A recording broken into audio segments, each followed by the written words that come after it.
in Norwich, and the first thing he did was come out on stage and say, "Hello, London."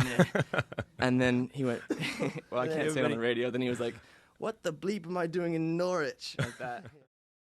I grew up in the forest, and the most, like, the way you can have your voice heard the best in the forest is a falsetto. It kind of carries through the trees the best. So it's really like a kind of survival mechanism. When my family this is would the be Tarzan theory. When my family would be eating berries from a tree and I didn't know where they were, I would call out to them in a falsetto voice, and they would respond, and then I would go find them and eat berries with them. Can you give us an example of how you would do that? All along the Western Front.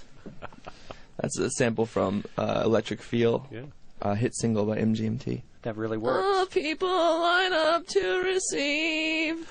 But you can just tell what studio magic does for my voice. A lot of auto-tune. And this is raw. This is without auto-tune or delay or pitch correction. People.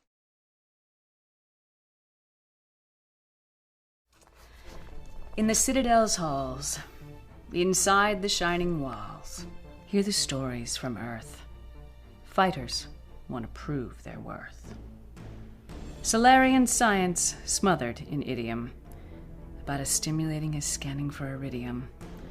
But one tale holds every mind enthralled, 'cause no matter what scars you bear, whatever uniform you wear, you can fight like a Krogan, run like a leopard, but you'll never be better. So, Chapter 1, Boys Can't Get Enough of Dad. I got the strong impression that I was supposed to prefer the company of my dad to my mum, which was tricky because he was a bit of a scary, shouty, boozy handful with a flexible attitude to monogamy, and that's why my mum divorced him when I was 5. I knew it was shameful to be a mummy's boy, but that's exactly what I was.